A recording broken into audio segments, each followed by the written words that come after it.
She thought her husband winning $50 million would be the beginning of their fairy tale. She was wrong.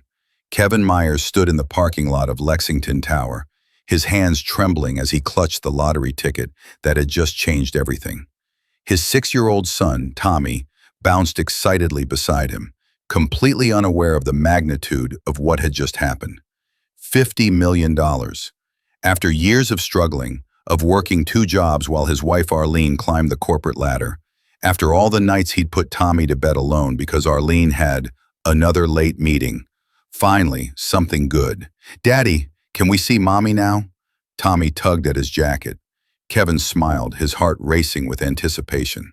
"Yeah, buddy, we're going to surprise her."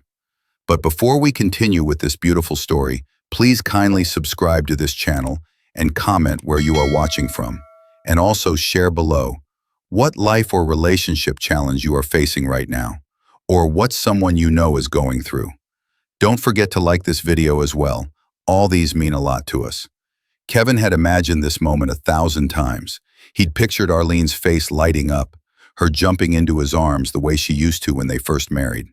Maybe this money would fix everything that had been broken between them.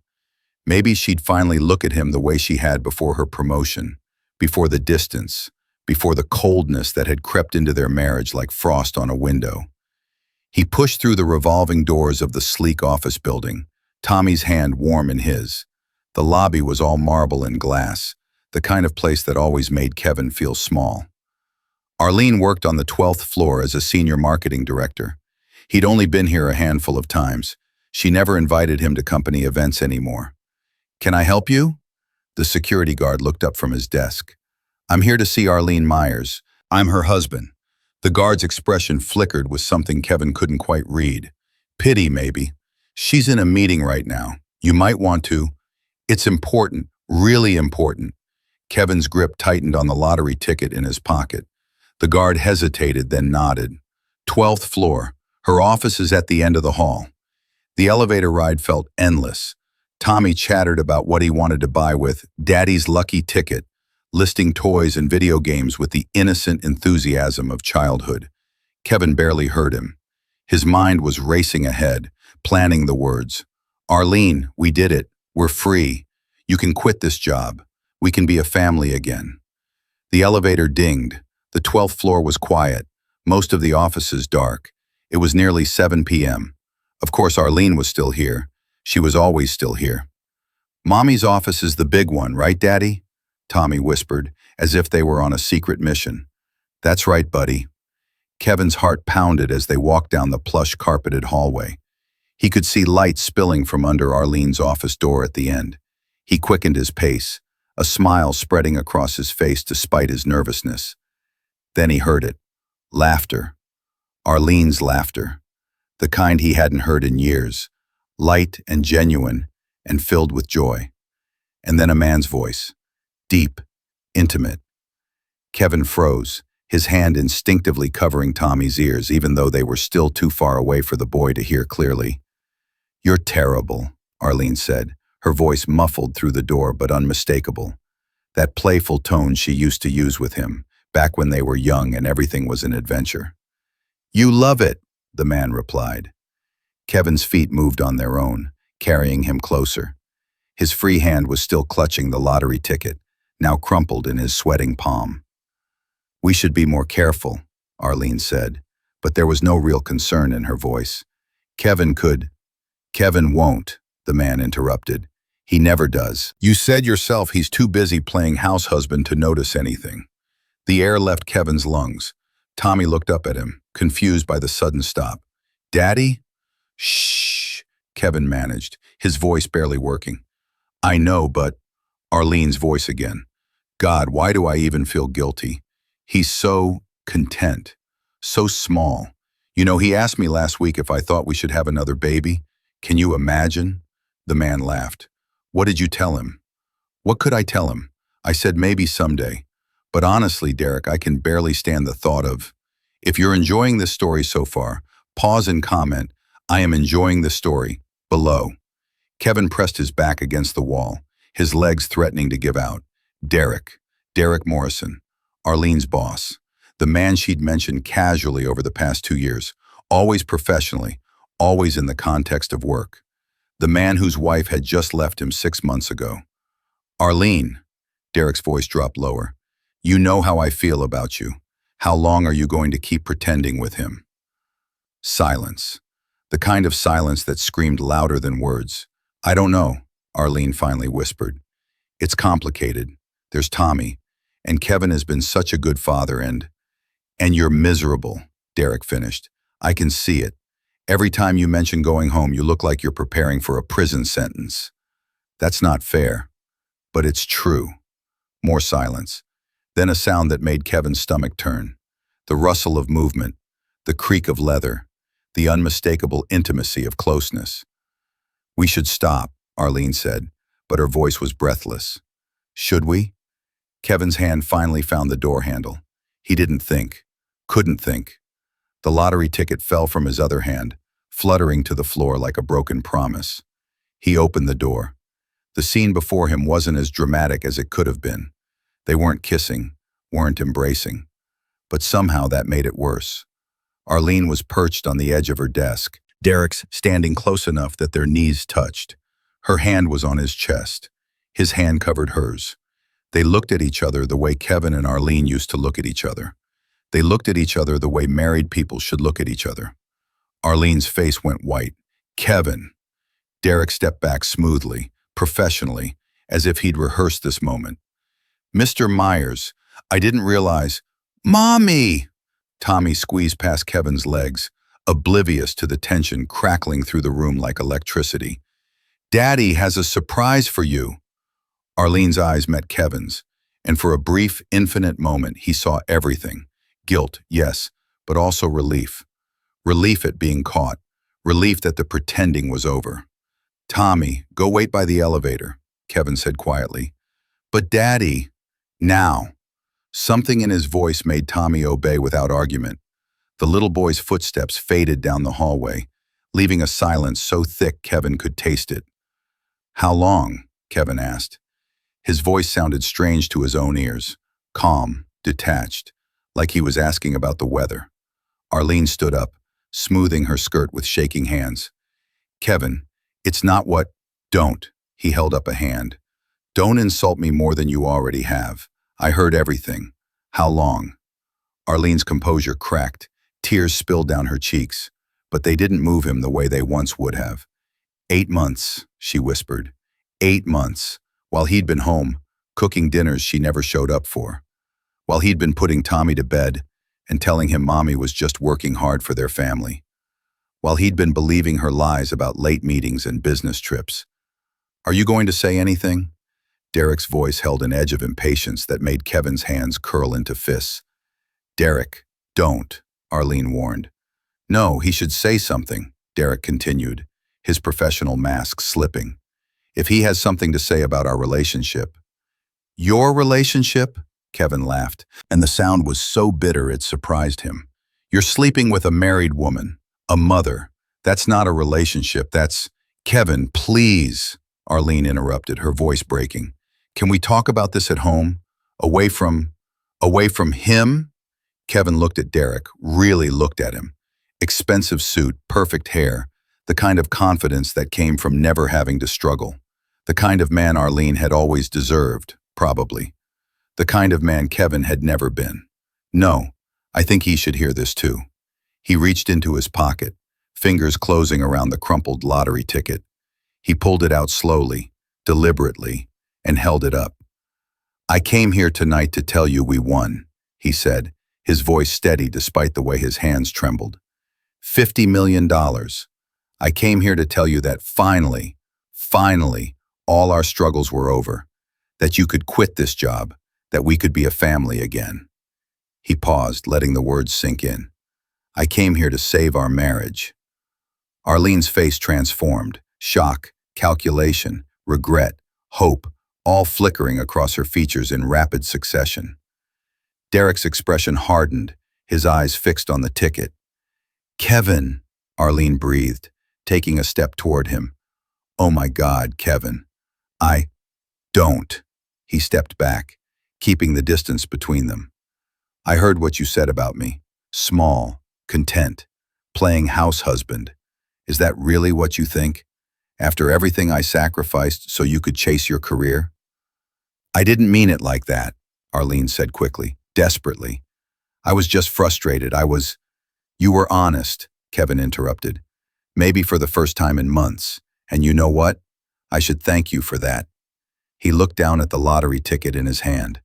All those numbers that had seemed like magic an hour ago. All that promise of a better life. He thought about Tommy waiting by the elevator. He thought about the house they'd bought together, the bed they'd shared, the dreams they'd built, and then slowly demolished. The question is, he said slowly, looking up to meet Arlene's desperate gaze, what happens now?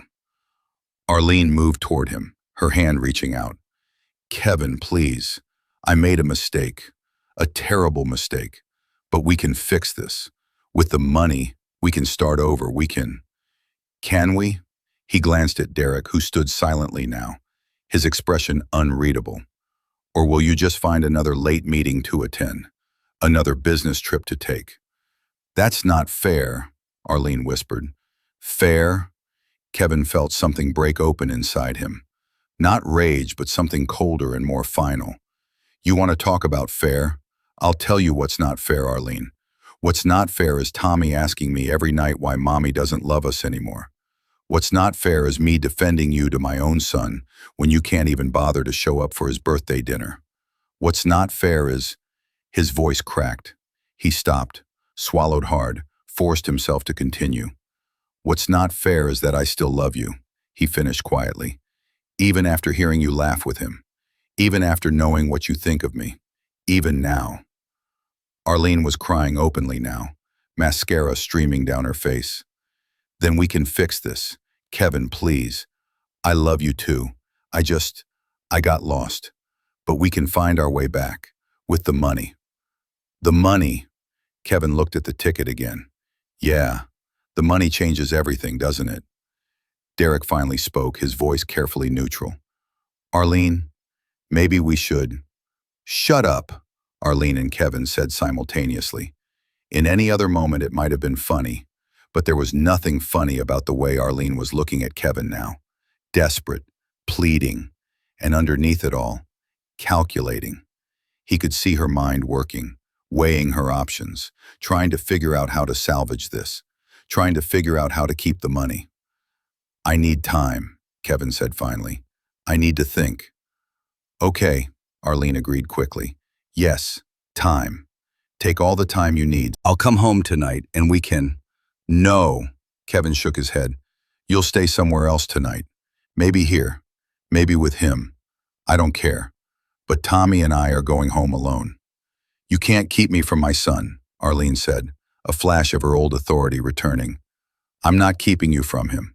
I'm keeping you from using him as leverage to get what you want. Kevin moved toward the door, then stopped. And Arlene, if you try to take Tommy from me, if you try to use him in whatever legal battle is coming, I will make sure everyone knows exactly why our marriage fell apart. Your parents, your colleagues, everyone. Kevin, you wouldn't. Try me. He walked out, leaving Arlene standing in her office with her boss, her lover, her co-conspirator in betrayal. He picked up Tommy from where the boy sat swinging his legs by the elevator, confused but patient. Is Mommy coming? Tommy asked as they descended. Kevin looked down at his son's trusting face and made a decision. Not tonight, buddy. Tonight it's just you and me. Are we celebrating your lucky ticket? Kevin thought about Arlene's face when she saw what he was holding. He thought about Derek's calculating expression. He thought about 8 months of lies and late nights and lonely dinners. Yeah, he said softly, we're celebrating. But as they walked to the car, Kevin Myers made a choice that would change everything.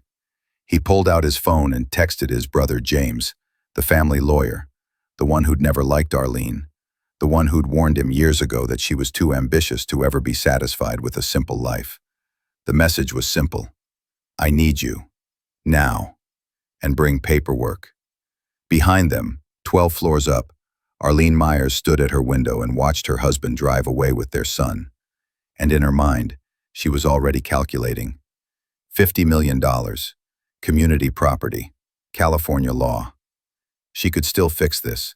She could still have everything. But what Arlene didn't know, what Kevin hadn't told her, was that the lottery ticket he'd shown her wasn't the only thing he'd discovered that day.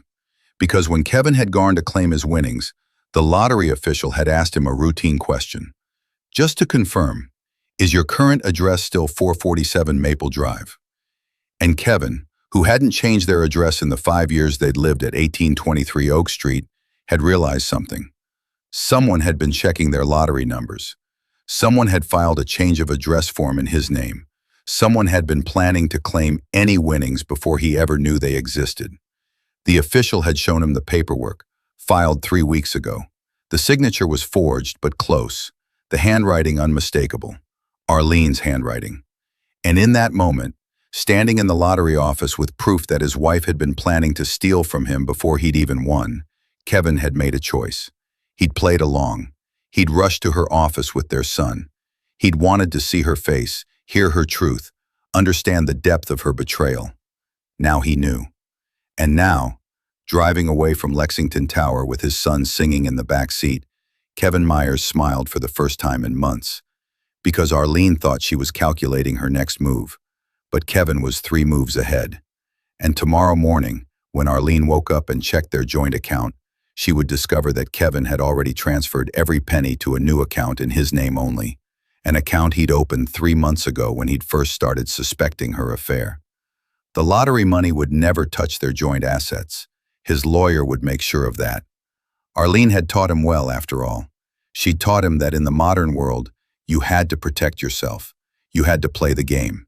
And Kevin Myers, the small, content house husband, was about to show his wife exactly what he'd learned. Kevin hadn't slept. He'd spent the entire night in Tommy's room, watching his son sleep while his phone buzzed endlessly with Arlene's calls and texts. 43 missed calls, 67 text messages that evolved from apologetic to desperate to angry to threatening. He ignored them all. James had arrived at midnight with divorce papers, a restraining order template, and a bottle of whiskey they'd shared in silence on the back porch while Kevin told him everything. About the affair, about the forged lottery documents, about 8 months of lies. She was going to steal from you, James had said, shaking his head. Before you even won. She was that confident there was money coming. Or she was planning to leave anyway, Kevin replied. Maybe she was just making sure I got nothing. Now, as dawn broke through Tommy's bedroom curtains, Kevin heard the front door open. Arlene had a key, of course. He'd forgotten to change the locks. He moved quietly, closing Tommy's door behind him before heading downstairs. Arlene stood in their living room, still wearing yesterday's clothes, her makeup smudged, her hair disheveled. She looked small and broken, exactly the way she'd looked when they first met, and she'd just lost her father. His heart still ached at the sight. That was the worst part. "We need to talk," Arlene said, her voice hoarse. "There's nothing to talk about." "Kevin, please." She moved toward him, and he saw her strategy immediately. The vulnerable approach, the damsel in distress. "I know I hurt you. I know what I did was unforgivable. But we have a son. We have a life together. We have nothing," Kevin interrupted. "We have a marriage built on lies and a son you barely see." "That's not fair. I work hard to provide for this family." "You work hard to avoid this family," Kevin corrected. "There's a difference." Arlene's mask slipped, showing a flash of the cold calculation beneath. "Fine. You want to do this the hard way? Let's talk about California community property law. That 50 million, half of it is mine." "Is it?" Kevin pulled out his phone, opened his banking app and turned the screen toward her. "Check our joint account." Arlene's fingers fumbled with her own phone. He watched as she logged in, watched as the color drained from her face. "You emptied it. You emptied our entire savings account." "My entire savings account," Kevin corrected. "The one I opened 3 months ago. In my name only. Remember when you insisted I needed to get better at managing money? When you suggested I open a separate account to practice? I took your advice. You can't do this. I already did. And the lottery money? It'll never touch any joint asset. My lawyer made sure of that. If you're enjoying this story so far, pause and comment, "I am enjoying this story," below. Arlene stared at him like she was seeing a stranger. "Who are you? This isn't like you." "You're right. The old Kevin would have forgiven you, would have believed your tears and your promises.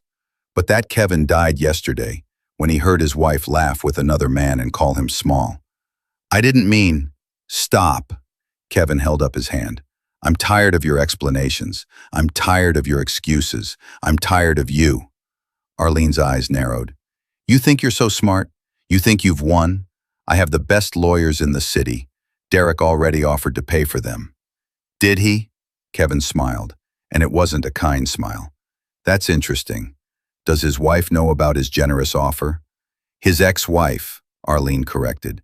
"They're divorced." "Are they?" Kevin pulled out another document from his pocket. James had been busy. According to public records, Derek Morrison and Patricia Morrison are still legally married. Separated, yes, but not divorced, which means Derek has been committing adultery. In California, that affects alimony. It affects asset division. I bet Patricia would be very interested to know who her husband has been spending his evenings with. Arlene went perfectly still. "You wouldn't. Why not? You were willing to forge documents to steal lottery winnings. You were willing to betray our marriage. Why should I play fair when you never did?" "Because of Tommy!" Arlene's voice rose, cracking with genuine emotion for the first time. "Because whatever happened between us, he doesn't deserve to be caught in the middle of this." "You're absolutely right." Kevin's voice softened. "Which is why I'm giving you a choice. You can fight me on this, drag it through courts, make it ugly. Let Tommy see exactly what kind of person his mother is. Or you can sign the papers James left on the kitchen table and walk away with your dignity intact." "Sign what papers?" "Divorce papers with a very reasonable settlement. You get to keep your career, your reputation, and a clean exit. I get full custody of Tommy, the house, and the lottery money stays mine since it was never marital property." Arlene laughed, but it was a hollow sound. "That's not reasonable. That's everything you want and nothing I want." "What do you want, Arlene? Really?" Kevin stepped closer, and for the first time in months, she backed away from him. "Do you want Tommy? Because I haven't seen you want him in years. Do you want this house? You're never here. Do you want the marriage? Because you killed that 8 months ago. Or do you just want the money?" "That's not fair." "Life isn't fair." Kevin's control finally cracked, his voice rising. "Life isn't fair when you work 2 jobs to support your wife's dreams and she calls you small. Life isn't fair when you sacrifice everything and get betrayed. Life isn't fair when you finally get a chance at something good and discover the person you love most was planning to steal it from you." Arlene flinched. "The address change form. You know about that." "Of course I know. Did you really think I wouldn't check? That I was too stupid to notice?" "I wasn't going to actually." Arlene stopped, realizing there was no explanation that would work. "I was scared. I thought if you won, you'd leave me. So you decided to leave me first? To steal from me first?" Kevin shook his head. "The irony is, Arlene, if you'd just been honest with me, if you just said you were unhappy, I would have given you everything. I would have walked away and let you have the life you wanted." "Then why won't you now?" "Because now I know what you're capable of," Kevin said quietly. "And I won't let you do to Tommy what you did to me." Footsteps on the stairs made them both turn. Tommy stood there in his pajamas, rubbing his eyes, looking between his parents with confusion that was rapidly turning to fear. "Why are you yelling?" he asked, his voice small. Arlene moved first, rushing to the stairs, but Kevin was faster. He scooped Tommy up, holding him close. "We're just talking, buddy. Grown-up stuff." "Mommy, why are you crying?" Tommy reached out to Arlene, and Kevin saw her face crumple. "I'm okay, baby," she whispered. "I'm okay." But she wasn't. And watching her look at their son, really look at him, maybe for the first time in months, Kevin saw something shift in her expression, saw the calculation fade and something real emerge. Grief, loss, the beginning of understanding. "Can I talk to him alone?" Arlene asked quietly. "Just for a minute?" Every instinct screamed at Kevin to say no, but Tommy was looking at his mother with such hope, such pure, childish love, that Kevin found himself nodding. 5 minutes, he said, setting Tommy down. I'll be in the kitchen. He walked away, but stood just out of sight, listening. He wasn't taking any chances. Tommy, Arlene's voice was soft, broken. You know Mommy loves you, right? Uh-huh. And you know sometimes grown-ups make mistakes, big mistakes? Like when Daddy burned the cookies? Arlene laughed through her tears. Bigger than that, baby, much bigger. Did you burn something? Yeah, Arlene whispered. I did. I burned something very important. There was a pause, and Kevin could picture Tommy's confused expression, his little mind trying to understand adult problems that shouldn't be his to understand. Mommy, are you and Daddy getting divorced? Tommy asked, and Kevin's heart shattered. My friend Jackson's parents got divorced. He has 2 houses now. Arlene didn't answer right away.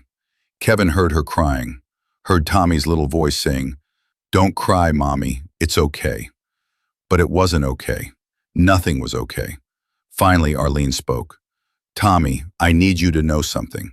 Whatever happens between me and Daddy, it's not your fault. You're perfect. You're the best thing I ever did, and I'm so sorry that I forgot that for a while. You forgot me? No, never you, baby. Never you. I got lost. I made bad choices, and now I have to live with them.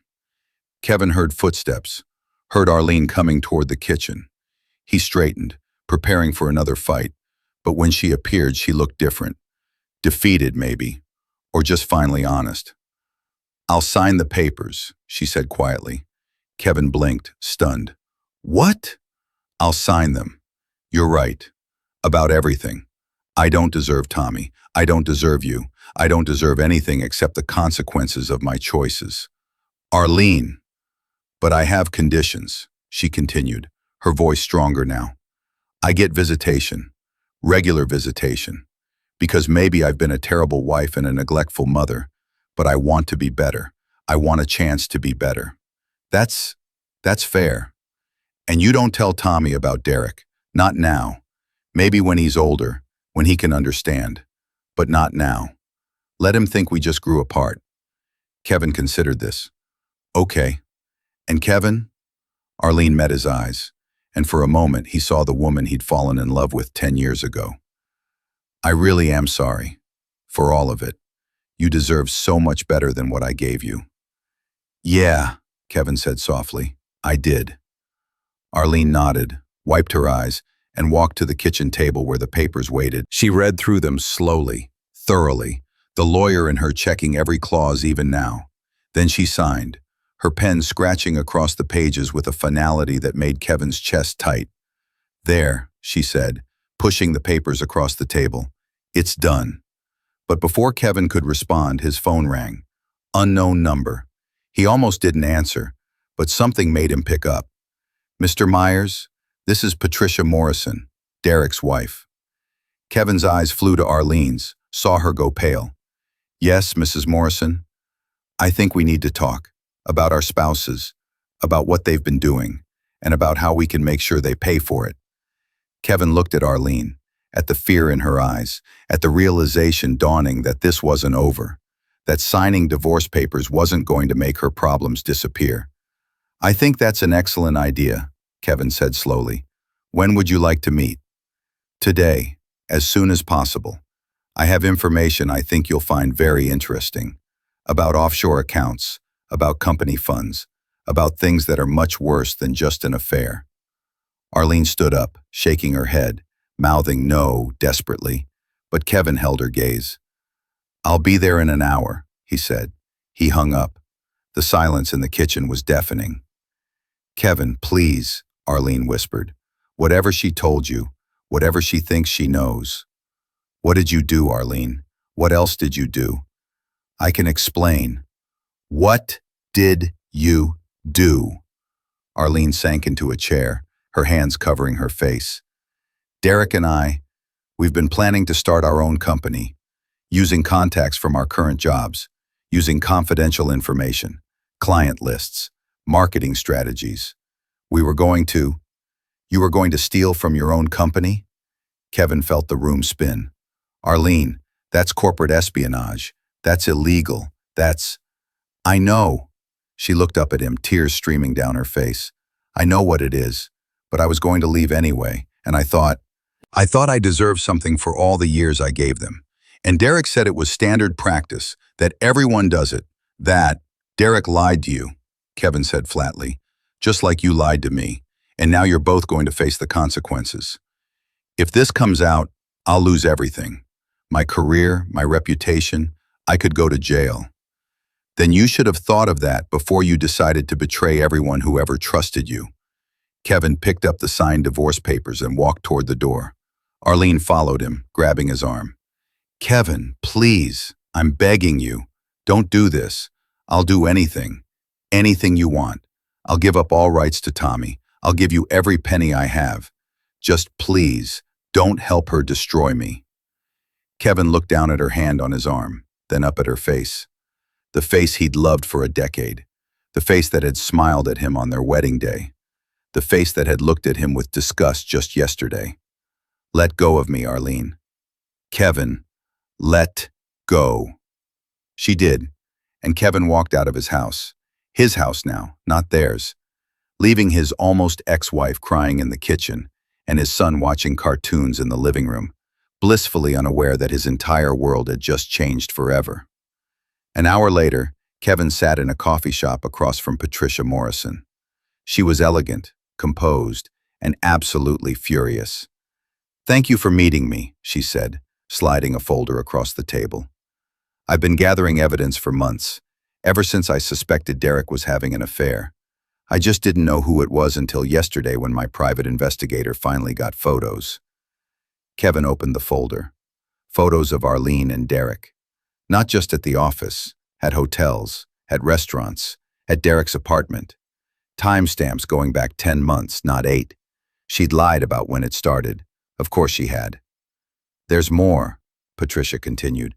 Financial records, emails about their business plan, evidence of them using company resources for personal gain, evidence that could put them both in prison. Why are you showing me this? Because I want them to suffer, Patricia said simply. Both of them. Derek gets to walk away from our 20-year marriage with his reputation intact. Your wife gets to steal from you and face no consequences. No, that's not justice. What do you want from me? I want you to help me expose them. I'll go to their company with the corporate espionage evidence. You go to the media with the lottery story, how your wife tried to steal your winnings, how she was having an affair with her married boss. We destroy them together. Kevin looked at the photos, at the evidence, at the scorched earth revenge being offered to him on a silver platter. He thought about Arlene's face when she said she wanted to be better. He thought about Tommy asking if they were getting divorced. He thought about the kind of man he wanted to be versus the kind of man his anger wanted him to become. No, he said finally. Excuse me? I said no, I won't help you. Patricia's expression hardened. She doesn't deserve your protection. This isn't about her. It's about me and the kind of person I want to be. Kevin closed the folder and pushed it back across the table. Arlene will face consequences. She's losing her family. She's losing everything that actually mattered. That's enough. Is it? Is it really enough after what she did to you? Kevin stood up. It has to be. Because if I do what you're asking, if I destroy her completely, then I become just like her. And my son deserves better than that. He walked away, leaving Patricia Morrison and her revenge plot behind. He drove home, where Tommy was waiting, where the divorce papers were waiting, where a new life was waiting. Arlene was gone. A note on the table said she'd gone to stay with her sister, that she'd call about visitation, that she was sorry. Kevin crumpled the note and threw it away. Then he went upstairs and found Tommy building with Legos. Hey, buddy, he said, sitting down. Want to help Daddy plan something fun? What kind of fun? How about we take a trip, just you and me? Anywhere you want to go. Tommy's face lit up. Disney World. Kevin laughed, the first real laugh in days. Disney World it is. They spent the rest of the day planning their trip. And for the first time in months, Kevin felt something like peace. The lottery money sat in his account, untouched. $50 million that suddenly seemed less important than the 6-year-old boy helping him look at hotel pictures. But that night, after Tommy went to bed, Kevin received an email from Derek Morrison. "We need to talk. Meet me tomorrow. Same coffee shop. Come alone." And Kevin knew, with a sinking feeling in his stomach, that this wasn't over yet. Not even close. Kevin almost didn't go. He spent the entire morning convincing himself that whatever Derek wanted to say didn't matter, that this chapter of his life was closed. But curiosity, and something darker, something that wanted confrontation, drove him back to that coffee shop. Derek was already there, looking nothing like the confident executive from Arlene's office. He looked haggard, exhausted, like he'd aged 10 years in 2 days. "Thank you for coming," Derek said as Kevin sat down. "I came to tell you to leave me alone. Whatever you want, whatever." "Patricia's going to the board tomorrow," Derek interrupted. "With everything. The affair, the business plan, all of it.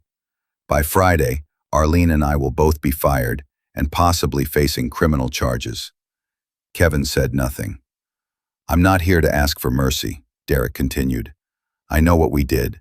I know we hurt people. I'm here because Arlene is falling apart, and despite everything, I think you still care about that." "Why would you think that?" "Because you didn't help Patricia destroy us when you had the chance. She told me about your meeting, said you refused." Derek leaned forward. "Why?"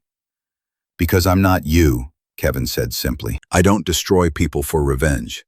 Even people who deserve it, especially then, because that's when it's hardest to choose mercy." Derek was quiet for a long moment. "Arlene's in the hospital," he finally said. "She had a panic attack last night, couldn't breathe, thought she was dying." Despite everything, Kevin felt his chest tighten. "Is she okay?"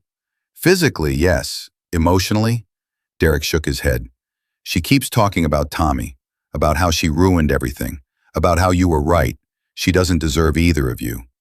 "She doesn't," Kevin agreed, "but she's still his mother, and he still loves her, even if she doesn't deserve it."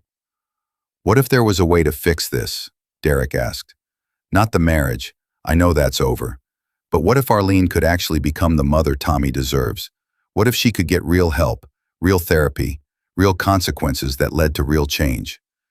"People don't change, Derek, not really." "Maybe not, but people can grow, if they're forced to." Derek pulled out his phone, showed Kevin a document. "I've been talking to Patricia, negotiating.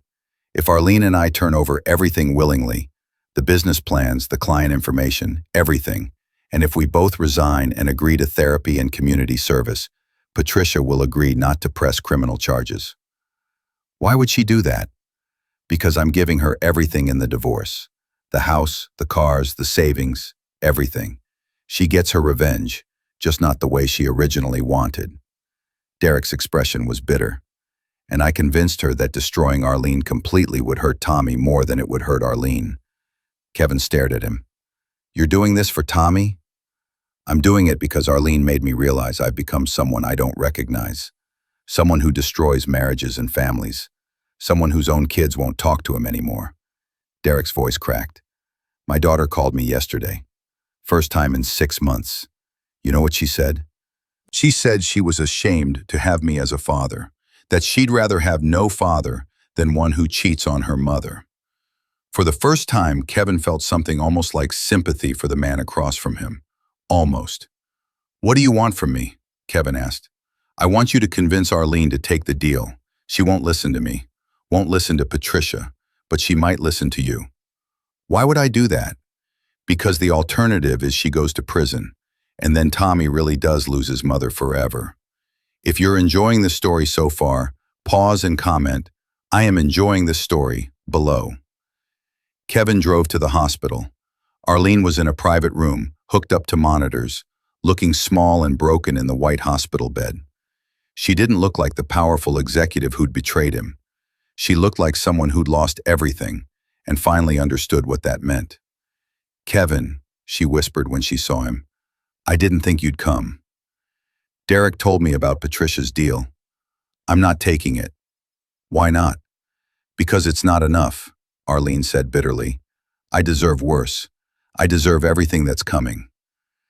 This isn't about what you deserve, Arlene. It's about what Tommy needs. Tommy needs a mother who isn't a criminal. He needs a mother who's present, who's trying, who's honest about her mistakes and working to fix them. Kevin pulled a chair closer to her bed. Take the deal. Do the therapy. Do the community service. Face the consequences, but don't give up on being his mother. Arlene turned away, tears streaming down her face. You're a better person than I ever gave you credit for, than I ever deserved. I'm not doing this for you. I'm doing it for him. I know. She looked back at him. Can I ask you something? Why didn't you help Patricia destroy me completely? You had every right. Kevin thought about this, about all the rage and hurt and betrayal he'd felt, about the man he could have become versus the man he chose to be. Because revenge doesn't heal anything, he said finally. It just creates more pain. And I'm tired of pain. I'm so sorry, Kevin, for everything. I know, but sorry doesn't fix this. Only time and real change can do that. Arlene nodded slowly. I'll take the deal. I'll do the therapy. I'll do whatever it takes. Good. Kevin stood to leave, then paused. Arlene, when you're better, when you've done the work, I'll let you back into Tommy's life. Real visitation, not just holidays. But you have to prove you've changed. You have to show up. Every time. No excuses. I will, Arlene promised. I swear I will. 3 months later, Kevin stood in the kitchen of his house, truly his house now, the divorce finalized, and watched through the window as Arlene played with Tommy in the backyard. She came every Saturday now. Every single Saturday, without fail. She'd lost weight, looked tired, but there was something different in her eyes, something real. She'd resigned from her company the day after their hospital conversation. Derek had done the same. The corporate espionage case had been quietly settled, no charges filed, but both their reputations in the industry were destroyed. Arlene now worked at a non-profit for half her previous salary. Derek had moved to another state. Kevin's phone buzzed. A text from his brother James. You hear about Derek? What about him? Engaged. To a therapist he met in his court-ordered counseling. Apparently he's actually doing the work, trying to be better. Kevin smiled slightly. Maybe people could change after all. Or at least, maybe they could try. Daddy, Tommy called from the backyard. Come play with us. Kevin looked at Arlene through the window. She gestured for him to join them, her expression hopeful but not demanding. Respecting boundaries. Learning. He shook his head, pointed to the kitchen, mimed making lunch. She nodded, understanding. They had boundaries now. Clear, healthy boundaries that protected everyone involved. As Kevin made sandwiches, he thought about the lottery ticket that had changed everything. The $50 million sat mostly untouched in careful investments. He'd bought a modest new car, set up college funds for Tommy, donated to charity, but the money itself? It mattered less than he'd imagined. What mattered was the truth it had revealed. What mattered was the life it had given him the courage to demand for himself and his son. What mattered was learning that his worth wasn't measured by his wife's opinion or his bank account, but by the man he chose to be when everything fell apart. His phone rang, an unknown number. Hello? Mr. Myers, this is Rachel Kim from the California Lottery Commission. We're putting together a winners feature for our website. Would you be willing to share your story? Kevin looked out at Tommy, laughing as Arlene helped him build a fort from fallen leaves. He thought about everything they'd been through, all the pain and betrayal and hard-won healing. Thank you, he said politely, but I think I'll keep this story private. Are you sure? A lot of winners like to share how the money changed their lives. Kevin smiled. It did change my life, just not in the way anyone expected. He hung up and carried the sandwiches outside. Arlene thanked him, their hands briefly touching as she took a plate. No spark, no longing. Just the careful courtesy of two people learning to co-parent, learning to be better than they were. Daddy, Mommy says we can go to the zoo next weekend, Tommy announced, his face smeared with dirt and joy. Does she? Kevin looked at Arlene, who nodded. If that's okay with you. I know it's my Saturday, but I thought maybe we could all go. Together, as a family. She saw his expression and quickly added, not that kind of family. I know we're not. I just mean, for Tommy. So he knows we can all be together without it being weird. Kevin considered this. 6 months ago, the suggestion would have felt like manipulation. Now, it just felt like growth, like healing. Okay, he agreed. The zoo sounds good. Tommy whooped with excitement, and Arlene's smile was genuine. Not the calculated charm she'd used throughout their marriage, but something softer, something earned. That night, after Arlene left and Tommy was in bed, Kevin sat on his back porch with a cup of coffee and looked at the stars. He thought about the man he'd been a year ago, tired, overlooked, taken for granted. He thought about the man he'd become, strong, clear-eyed, unafraid to demand respect. He thought about Arlene, working to rebuild herself from the ground up. About Derek, trying to be better for his estranged children. About Patricia, who'd gotten her revenge but told James it felt emptier than she'd expected. He thought about second chances, and whether people really deserved them. Whether growth was real or just an illusion we tell ourselves to avoid facing harsh truths. And as the stars wheeled overhead and a cool breeze carried the scent of jasmine from the neighbor's yard, Kevin Myers decided that it didn't matter what people deserved. What mattered was what you chose to give, what you chose to believe, what you chose to become in the face of betrayal and pain. He'd chosen mercy over revenge. He'd chosen boundaries over bitterness. He'd chosen to let Arlene earn her place back in Tommy's life, rather than cutting her out completely. Were these the right choices? Time would tell. But tonight, with his son safely sleeping upstairs and his heart finally at peace, Kevin thought that maybe, just maybe, he'd found something worth more than $50 million. He'd found himself again. And that, in the end, was the real prize. Several years later, Tommy stood between his parents at his middle school graduation. Kevin on one side, Arlene on the other, both clapping as he accepted his honors certificate. They weren't together, would never be together again, but they were both there, both present, both trying. Arlene had been showing up for 5 years now, every Saturday, every school event, every soccer game. She'd rebuilt her relationship with her son, one consistent, present moment at a time. She'd never asked Kevin for money, never tried to claim any of the lottery winnings, had honored every boundary, every agreement, and slowly, painfully, impossibly, she'd become a good mother. Not the mother she should have been from the start, but the mother she'd chosen to become after losing everything. After the ceremony, as they all went out for ice cream, Tommy looked at his parents and said, "Thanks for both being here. I know it's not always easy." Arlene and Kevin exchanged a look. Understanding, forgiveness, the peace that comes from surviving the worst and choosing to build something better from the ruins.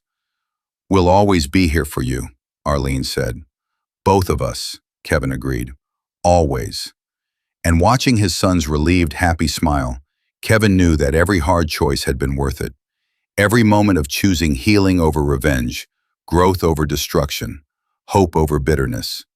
The lottery ticket had promised to change his life, but the real transformation had come from what he'd chosen to do with that change, from the man he'd chosen to become, and that was worth more than all the money in the world.